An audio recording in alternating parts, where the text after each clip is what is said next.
there ain't no stopping us. Fly without boarding pass. Couldn't catch me, I be moving fast. Call me a shooting star. Let 'em know who you are. Flying up in a bar. Wish on a star. Time to show 'em who's in charge. Hey there, I'm AJ. I'm Jake, and this is Beauty in the Brain. So, babe, today's topic is how to build a power couple. I think that's a good topic. I think it is too. That's why I entitled it How to Build a Power Couple. So, what do you think what is your definition of a power couple? My definition of a power couple is two strong individuals coming together for one common goal. I think my definition of a power couple is two strong individuals coming together. No goal? Why not? For a common purpose. Okay. So Right. you stole my definition and changed one word. Which makes it a new concept. Okay. Right? So, one thing I want to talk about in this episode of How to Build a Power Couple is how, when you have two powerful couples, how ego can destroy a couple. Yeah, definitely clash. And so, what do you think about that? I think both individuals have to be willing, of course, to,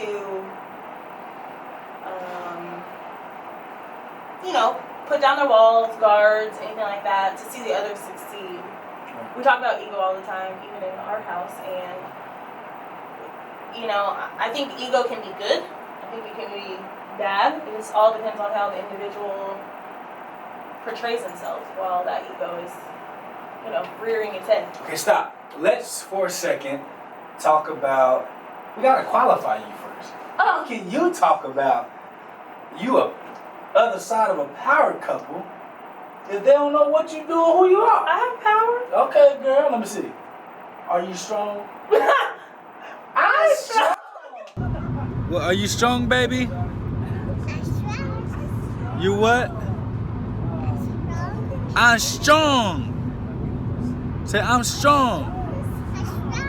So, talk about what you do,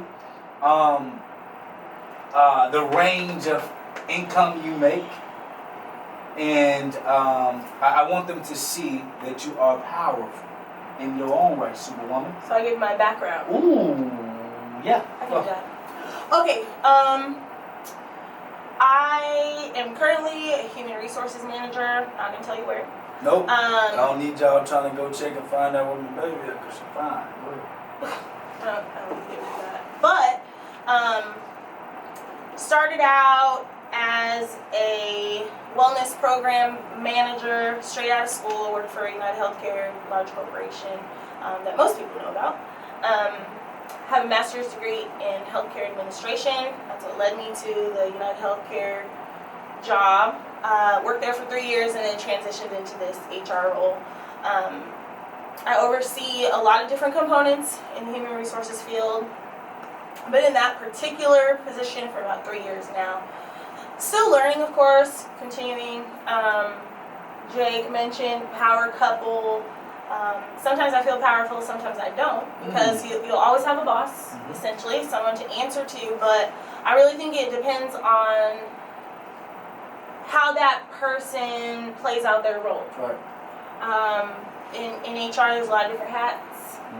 We have to oversee individuals, we have to oversee policies, we have to oversee projects, a lot of different things, while still managing our own job functions and employees that work for us. So what is your salary range? Range? Let them know. Why? Range. So they know. Sometimes power couples, in order for you to be a power couple, you got to be successful in business, Right. as in personal life. I'm right under 6 figures. Ooh. That's like the magic number. Ooh. That 6. everybody's like, are you over You or guys? under? Do you know making Right under. $100,000 a year as a black woman pushing the top 1% of income earners? You taught me that. Ooh, I did, didn't I? So you did. So I'm in like 2%. Top 2%? 2 tops?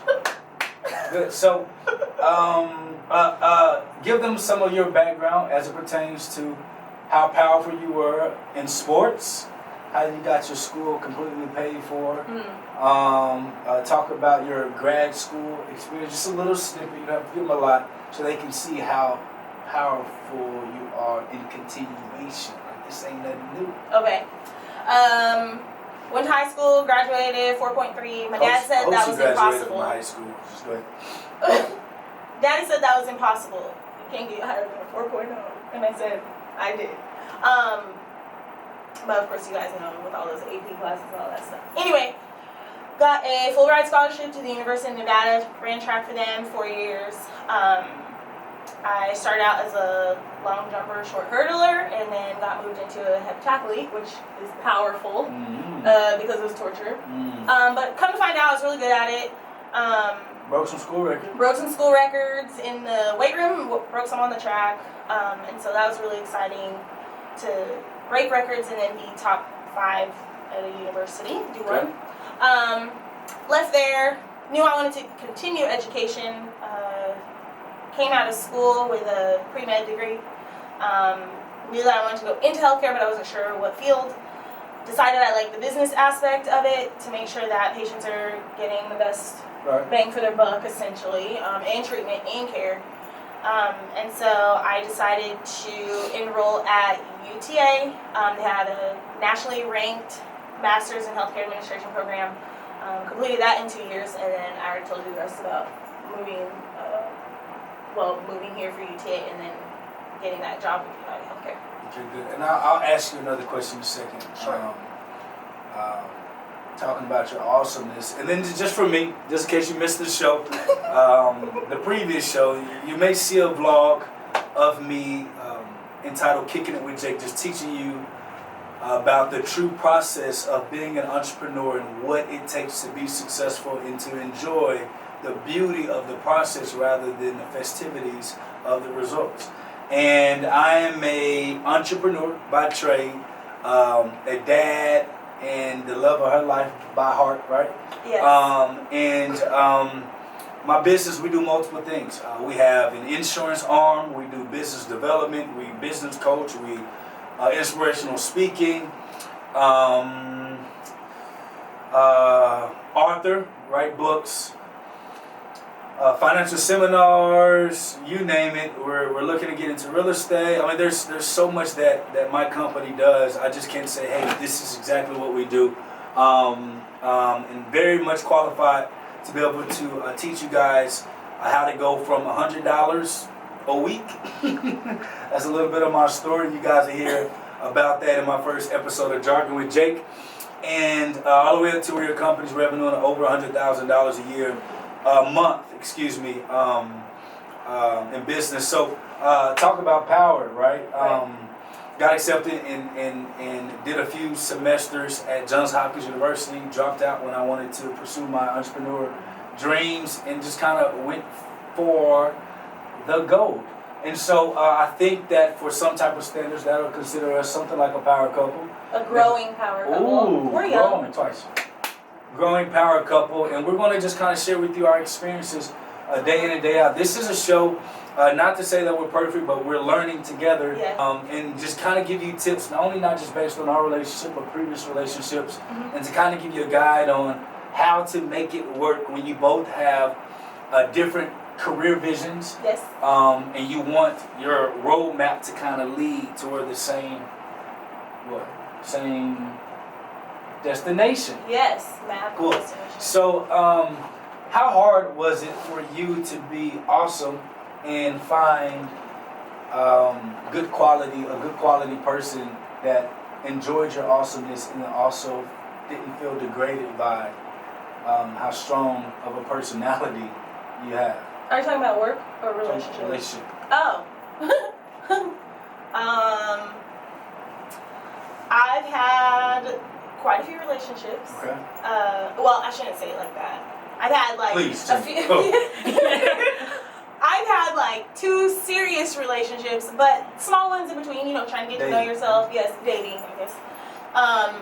And so I only said relationships because, essentially you're getting to know someone. Right. But they weren't like long. Okay. So anyway, one solid one that I thought was great. You know, come to find out, we both just weren't on the same path to destination. Learned a lot about myself. Learned a lot about what I like, what I don't like. Made some changes. Got into another relationship I thought was serious. Turns out he didn't think it was serious, so there's a lot of miscommunication, and that failed. So, which turned out to be a blessing because I got to meet you. But, you know, I think from the few guys that I did date on a more serious level, a lot of them didn't have that confidence in themselves. That's how I understand it or perceive it. It seemed like every time I would question or have an opinion or anything of that nature, it was just kind of like, let me be the man. I'm the man. You just stay back. Be the woman. And I was always raised, two people can work side by side as long as you have the same goal and the same vision. And so in all that and dating, I learned that you're not always going to have the same vision as someone. And oftentimes as a black female, you can be perceived a little bit differently and having more power, and I quote power because a lot of times people, all types of people, will say, oh, black women are loud, or they have opinions, or they, you know, don't follow the rules, or whatever the case is, which can also be perceived as power. And so when we've struggled and we've fought so hard to make a name for ourselves as black women, and someone tells you essentially you can't make that decision, you're not qualified to make that decision, you feel a sense of powerlessness. And so learning about myself, being confident in myself, helped for me to find the person that can also put up with my questions, my opinions, and whatnot. Clap back. Clap backness. We just made the word. All right, so let's talk about, since we're there, let's talk about the woman's ego versus the black woman's ego. Why is there a difference? I don't know. Explain. And why men may or may not want to be with, they're scared or don't want to be with a woman who has what is perceived as ego. I've read some books on that. Okay. But I'll leave that out. Okay. I think the female ego is oftentimes looked at as mild and meek. You know, you have a little bit of an ego, but nothing forceful, nothing, you're not going to push, you're not going to press. And I think a lot of times, like I said before, as black women, our ego or power or the way we hold ourselves, the mannerisms that we have, I think a lot of times those can be intimidating. Right. And people don't want to. So let me ask you a question. Do you think that there are some women that go too far? Oh yeah, I know some. Do you think that song IDEPEDENT, do you know what that means? I meant to spell it right. Yeah. But do you think that there are some women that took that and went too far with it? They're independent and don't need nobody, can do it on their own, and that is a result of why they keep cycling the same type of relationships they can't find? Yep. I think and do you feel like you dealt with empowerment has now turned into I don't need anybody's help. Not man, no woman, no grandma, my daddy, my mama. I think that's what it's turned into, and I think there's a way to still have power, be strong, and you know, promote understanding and make sure that people are aware of, you know, how you, I guess how you're disciplined in certain areas. But yeah, I know a lot of women that take it to the next level, and you don't have to do all that. You don't have to do all that. But it could be learned. You know, it could be from something. If they've been in a family of all women and they're like, we're strong women and this is how we do things. You know, it could be passed down generation to generation. It could be something learned. They could have been hurt terribly by a man and they obsessed over that. I can do it on my own. I can do bad by myself mentality. And so, yeah, I definitely think there are women that take it a little too far. But I think it's learned. I think you can learn not to push it. So, what do you think About? women and ego? I think that Why the smirk? before I address that, I think that I should address a man's ego. Okay. And I think that I call ego easing God out, right? And I think that there's a thin line between self-confidence Right. and being egotistical. Yes. And I think with a man's ego, it's I gotta be in the front at all times. My woman needs to not talk at any time. She needs to talk through me and I'll talk to. I think ego is where men can't work together. Where there has to be one alpha dog, and by nature of human nature or animalistic nature, there has to be an alpha dog. But because we are thinkers in our own right, I think that ego disrupts our ability to be able to actually be extremely successful and have people that want to be around us. Right.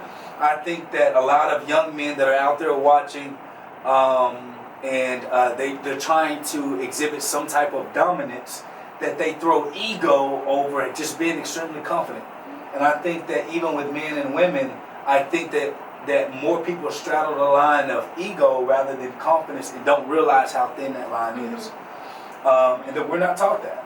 We're not taught, it's okay for you to be confident because you studied and worked hard, but it's not okay for you to taunt somebody because of your dominance. Let your dominance kind of just show what that is. And I think that in relationships to men and women, I think that we struggle with that. Especially if you're powerful and I'm powerful and I want you to say something and you want to say something. And it's like, I do this and I do that versus saying, we do this collectively. Right. Let's work as a team and let's put our ego aside and let's let our confidence kind of join together for us to be able to achieve whatever goal that we're trying to achieve together. And I think that it's a such thing in a relationship as one trying to outdo the other. Right. And I think that that's damaging. To the relationship. To the relationship. And then imagine you got kids involved. Right.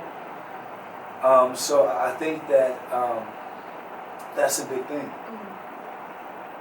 I don't think we have an ego issue. Well, no, I don't think. Oh, I was like, oh, No, you're about to say something on camera. No, I think as it pertains to us, I think we do a good job balancing.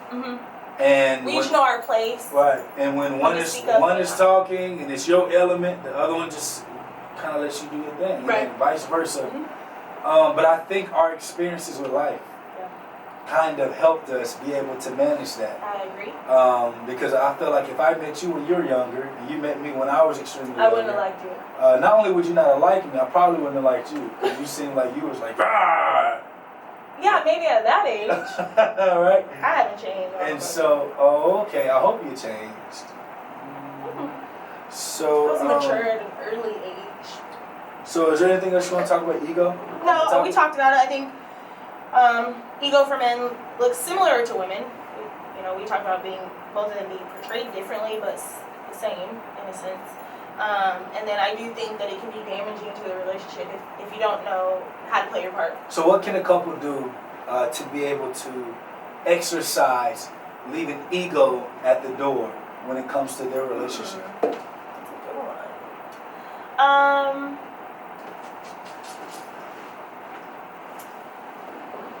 You know I'm big on communication. Okay. Probably where you are with it. But I really think that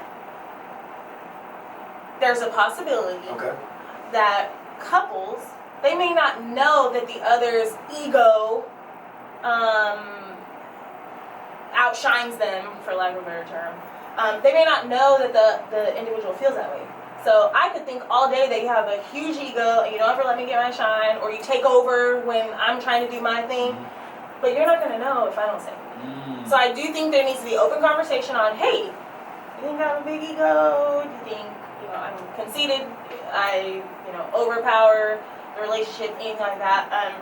And it has to be dialogue, not necessarily debate. Right. You want to make sure that you're talking to each other, you're not yelling, you're listening when you need to listen, and you're sharing how you feel, not necessarily what the other person has done wrong. You're not always pointing like, you made me blah, blah, blah, blah, blah. It's just, I feel this way. I learned that in school too. Right. But and so, and also to add to that, in another episode, we're going to talk to you about how to create signals and codes within a relationship where you can portray and get information out. Beetlejuice, Beetlejuice, Beetlejuice. What does that mean?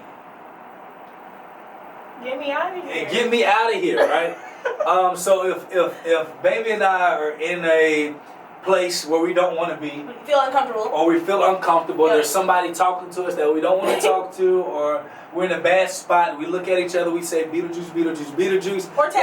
Or text. That means come save me or let's go. Yes. And typically, Beetlejuice, Beetlejuice, Beetlejuice, you have a 15-minute window. Yep. In order to be able to do that. And we'll talk to you about different ways to be able to communicate. Yeah. I think that'll be a great episode and teach you how to communicate, because for me, I'm somebody, when it's in a heated conversation, I don't like to talk when I'm upset, because I know I'm trigger happy, which means I shoot from the hip and I don't care about feelings. And I want to talk right now. So there's you have to be able to create some type of communication where it allows that space of understanding for both parties to kind of feel like they're both being satisfied out of that. So we'll talk about that in a later episode, probably episode 2. Yeah, How to communicate. So now we're going to talk about AJ and Jake's top 3 things that a couple needs in order to support each other. Yes. So you want to bring up number 1? Sure. We discussed that it would be efficient for the relationship for you to strategize a collective vision. What does that mean, and why is that important? I don't know how much more I can stress that you always have to make sure that you're on the same page. If you have one person going this way, you have one person going the opposite way, you're creating a fork in the road. I hope that doesn't happen in the car, because people would die. Like they're But jumping we're out not the talking window. about a car. Like they're just jumping out the window. Just try it. You can only drive one side of the car. Just try it. You go on opposite sides. Yeah, but so nobody's gonna, but they're not gonna, okay, anyway, you're messing with my notes. Yes, strategize a collective vision. Make sure you're on the same path, make sure you have the same goal, make sure you have the same time frame to get to that goal, and make sure each other's goals or things that you'd like to accomplish are along that path. And of course, I'm sure in another episode, we'll really talk to you guys about goal setting and how to effectively achieve your goals that you set. Right. So just to add to that, I think that's absolutely important. Having a vision that you both collectively receive as a common vision. Yes. Because a lot of times we get into a relationship, I'm kind of doing my thing, you're doing your thing, you got your money, I got my money, and we just so happen just to supposed to be on the same page. Right. And you're wondering why there's a miscommunication. I know that AJ is on her path to become a COO of a hospital, and I know that I'm on my path to build a very successful business. And the destination can be the same destination as long as you both understand, which brings me to my next point. And we talk about that. Number 2 is the Batman-Robin theory. Oh, yes. So AJ and Jake, we've created a theory called the Batman-Robin theory. And in that theory, you got to know when to be the lead superhero versus when to be the sidekick. I know when... Not to be confused with side chick. Oh, that was it. Okay. So, no side chick, sidekick. And a sidekick is somebody that aids the superhero in his element. So I know when we're here at my company and my business, baby AJ does a really good job at making sure that I'm assisted and I have everything that I need in order for my business to grow. When she's doing her company, which is event planning, as well as she's trying to find different ways for her to kind of move up the ladder so she can become a COO of a hospital. It's my job as Robin to aid her and assist her. Let's talk about an example when you were doing an event. You were event planning for a wedding. Oh yeah. And her lead role and she was just telling me, "Hey, go pick that up, go pick that up." And I was being bossy. and I kind of was excited. I was like, "Babe, this is the shit." And so, and understanding that it actually makes your significant other or your partner more excited about what you guys are doing together, because they feel like you care about them and their element. Yeah. What do you think about that? No, I totally agree. Batman and Robin are a power couple. Essentially. I mean, right? I mean, not they're a couple. great team. Power team. Power team. Super team. Power team, not couple. And so you can't have one without the other. I mean, I guess you could have Batman without Robin, but it always goes together. Yeah. They're like partners in crime. It's kind of weird to see a TV show or movie without Robin. I'm like, dude. Where's Robin? Bro, you're selfish. For real. Batman got selfish. All that to say, I think it's important. You can't have one without the other. You have to support the other. You have to know when to switch roles. Sometimes Robin got to lead. It just depends on the project or the program or the job. I can't think of any other Based on the skills that either partner. Yeah, because there are skills that I possess that you don't, and there are skills that you possess that I definitely don't have. And so you just have to know when to slow your roll and play your role. Play your role. Know your role, boo. Right. No? What's number 3? Oh, number 3. 3. Motivation. And we talk in this one about Bring It On, the cheerleading movie, because I may or may not have been a cheerleader. So you were a cheerleader. We don't tell people that. And so I think motivation is key. And this is something we continue to work on, and it's something that you're gonna always have to work on. You get complacent. You forget. Well, yeah, because you feel like I've told them so many times. Surely they know how amazing they are. So I don't have to tell them every day. Right. But I think it's good. Maybe not every day, but when you think about it, make sure to show it. Make sure to share. Tell them. Text. Write it down. Leave a note. Write it on a whiteboard. Stick it in the car. Motivation is key. Bring it on. One thing that AJ does that kind of just gets me all warm inside. So when she may leave early or I come home late, there may be a note on the door, on the counter. I saw it this morning. Where, baby, you're amazing. I love you. Keep it up. Keep up the hard work. And I'll talk to you later. Or, sorry I miss you. There's food in the microwave. There's a drink in the refrigerator. I think that you're awesome. And I think that those small things in itself make you appreciate the relationship that you have, and it makes you go harder when you feel like somebody is telling you. Because the truth is, we all yearn for that type of thing. We yearn for motivation. We yearn to be noticed. Yeah. And I think that that's a lot of times why men and women go out and they try to find to be noticed by other people, because sometimes they don't feel like they're getting it at home, because it's most partners or couples just think it just comes with the territory. Instead of saying, hey, I think that you look the today, right? Talk about how I be motivating you, girl. Come on. What I be saying? I'm not repeating that. Come on. No. What I be saying to you? I'm not doing it. It's a secret. So she don't want to say, I say she fine, I say she beautiful, I say she look good. Even when she look rosy. Like today. Like today. Like beast in the brain. I think you look good. Head up, man. Head up. Keep it up. Rest of the show. Just like that. Right? Keep your head up, chin up. Head up, babe. Okay. Right there. We're going to go on to the next. No, head up. We've already hit our 30. So, I think motivating is absolutely important. So, is there anything that you want to leave them with today before we end the show? No, thanks for being here. We're really excited. We have big things coming down the turnpike, and you'll see a lot more of Jake on social media. We have a lot of good staff working hard to make this big and huge. We're just excited. Do a plug for your event planner. What's your event planner?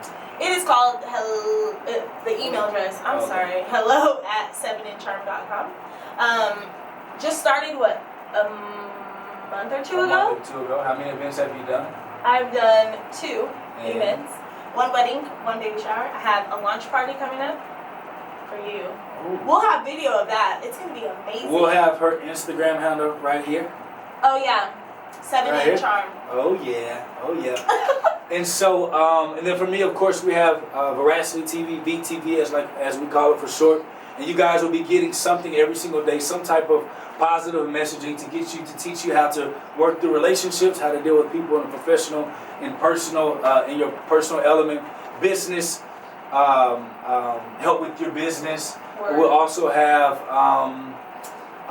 pretty much anything, money, anything that's fitness, wellness. So we have everything that you need in this platform.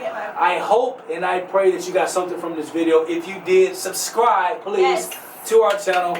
Our videographer / audio specialist, Jellified Jelly, behind the screen. Ooh, Jelly Donut, good nickname.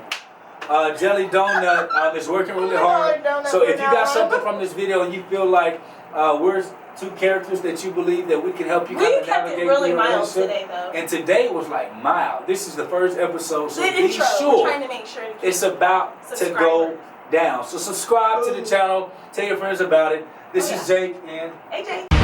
No, there ain't no stopping us. Fly without boarding pass. Couldn't catch me, I be moving fast.